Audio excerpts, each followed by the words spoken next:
अब हम आपको उत्तर प्रदेश की 2 सीटों से अपनी विशेष ग्राउंड रिपोर्ट्स दिखाएंगे जो खास तौर पर चुनाव को लेकर हैं, क्योंकि इन 2 सीटों से ही किसी एक सीट से इस बार उत्तर प्रदेश को उसका नया मुख्यमंत्री मिल सकता है। इनमें से गोरखपुर की सदर सीट से मौजूदा मुख्यमंत्री योगी आदित्यनाथ चुनाव लड़ रहे हैं, जबकि मैनपुरी की करहल सीट से अखिलेश यादव चुनाव लड़ रहे हैं और ये दोनों ही नेताओं का पहला विधानसभा चुनाव होगा। सबसे पहले आपको गोरखपुर की सदर सीट के बारे में बताते हैं।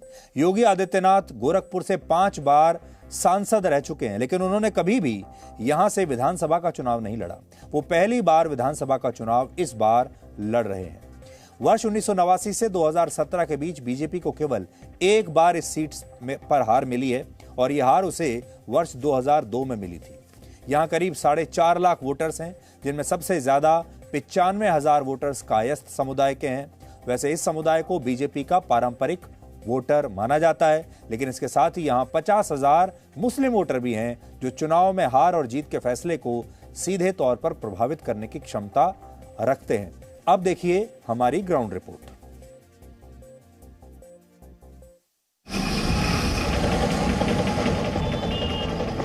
उत्तर प्रदेश में कुल 403 सीटें हैं, लेकिन इस बार राज्य के 15 करोड़ वोटर्स की नजर खास तौर पर 2 सीटों पर है। इनमें एक है गोरखपुर की सदर सीट, जहां से मुख्यमंत्री योगी आदित्यनाथ चुनाव लड़ रहे हैं, और दूसरी है मैनपुरी की करहल सीट, जहां से अखिलेश यादव मैदान में है। इन दोनों में से किसी सीट से इस बार उत्तर प्रदेश को उसका मुख्यमंत्री मिल सकता है। हमारी टीम ने जानने की कोशिश की कि गोरखपुर की सदर सीट पर मुस्लिम वोटर्स के मन में इस बार क्या है। योगी आदित्यनाथ वैसे तो हिंदुत्व का सबसे बड़ा चेहरा है और ये माना जाता है कि कहीं ना कहीं मुसलमान समाज उनसे नाराज रहता है और उनके खिलाफ वोट करता है। हम गोरखपुर पहुंचे हैं, गोरखपुर सदर शहर से वो चुनाव लड़ रहे हैं और गोरखपुर में जो मुसलमान आबादी है, जो उनके मठ के आसपास लोग रहते हैं, वो क्या सोचते हैं बाबा के बारे में, योगी आदित्यनाथ के बारे में, और क्या वाकई यही मैसेज है कि वो एंटी मुस्लिम है। इनसे बात करके हम पता करेंगे कि वाकई बाबा योगी आदित्यनाथ जो है एंटी मुस्लिम है या फिर एंटी मुस्लिम नहीं है। हम सबसे पहले आपसे बात करते हैं। आप बुजुर्ग हैं, आपने बड़े लंबे समय से उनको देखा होगा, 5 बार से यहाँ सांसद रहे। मुस्लिम समाज का विरोधी कहा जाता है उनको, जो फैलाया जाता है, प्रचार किया जाता है, ये बात कितना सच है? ये बात बिल्कुल गलत है। महाराज जी को हम लोग बचपन से जानते हैं और हम लोग का कई पीढ़ियों से महाराज जी से संबंध है, और यहाँ जब भी कोई समस्या आती है हिंदू और मुसलमान की, हम लोग अपनी समस्या लेकर के उनके सामने जाते हैं, वो उसका समाधान करते हैं। यहाँ जो है हम लोग सब लोग मिलजुल कर रहते हैं, कोई बात नहीं रहती है, कोई मसला रहता है तो हम लोग जो उनके पास जाते हैं, इज्जत करते हैं, हम लोगों से बातचीत करते हैं। यहाँ कोई इस तरह का मसला नहीं है। बाकी पार्टियां कहते हैं कि बाबा तो मुसलमानों के खिलाफ है, मुसलमानों को कहीं ना कहीं हटाना चाहते हैं। ऐसा कुछ नहीं है। जो करीब से उनको जानेगा वो उनकी सच्चाई को जानेगा। दूर वाले तो दूर की बात समझते हैं, जो करीब आएगा उनसे मिलेगा, उनको न्याय मिलेगा। और सबको समाजवादी पार्टी तो सिर्फ मुसलमानों का इस्तेमाल करती है और कुछ न करती। देखिए यहाँ पे पूरे गोरखपुर की जनता का या देखें या पूरे आसपास के लोगों का जो भी समस्या होती है, हर आदमी गोरखनाथ मंदिर आता है अपनी समस्या लेकर, वो मुसलमान हो चाहे हिंदू हो। मुसलमान का काम यहाँ ज़्यादा पहले होता है, यहाँ पे कोई भेदभाव नहीं होता। ना महाराज जी ना हिंदू देखते हैं ना मुसलमान देखते हैं। इस सीट से लगभग 500 किलोमीटर दूर मैनपुरी की करहल सीट चर्चा में बनी हुई है, क्योंकि यहाँ पहली बार ऐसा हो रहा है जब अखिलेश यादव खुद चुनावी मैदान में है। लेकिन अखिलेश यादव को लेकर उनके गृह जिले के लोग भी दुविधा में हैं। उत्तर प्रदेश में चुनाव का हाल जानने के लिए हम पहुंचे हैं करहल यानी अखिलेश यादव, जहां से चुनाव लड़ने वाले हैं। और अखिलेश यादव ने तंज कसा था योगी आदित्यनाथ पर। जब उनको पार्टी ने गोरखपुर से उम्मीदवार बनाया था तो उन्होंने कहा था कि वो अपने घर चले गए हैं, वापस मतलब लखनऊ से उनकी वापसी हो गई है। और करहल भी तो उनका ही गाँव है।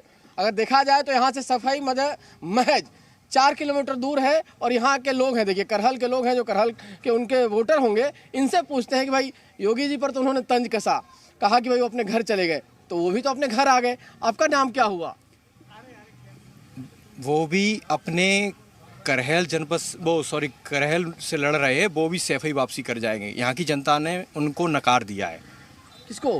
अखिलेश यादव जी को। अखिलेश यादव को नहीं चाहते हैं आप लोग? नहीं, बिल्कुल नहीं चाहते। माननीय राष्ट्रीय अध्यक्ष जी यहाँ से लड़ रहे हैं, तो यहाँ पे उनको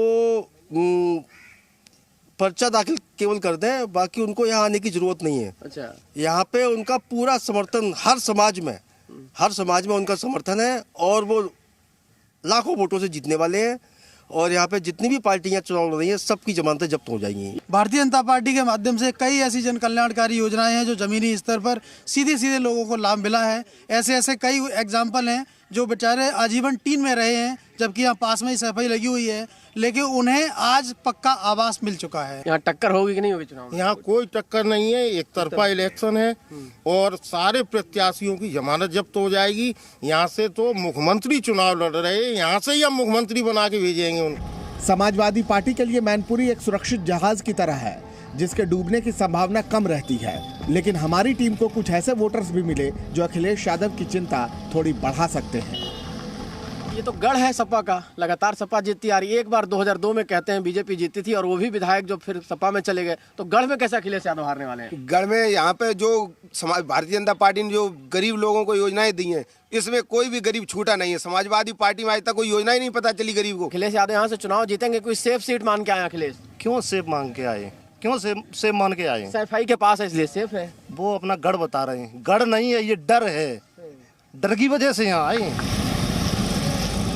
वैसे आम तौर पर बड़े नेता उन्हीं सीटों से चुनाव लड़ते हैं जहां से उनकी जीत तय होती है।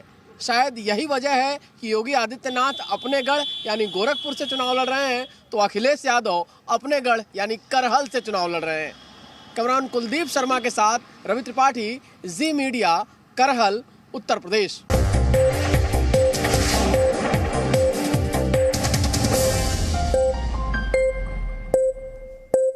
Presenting B News app, available on Google Play and App Store. Download it now.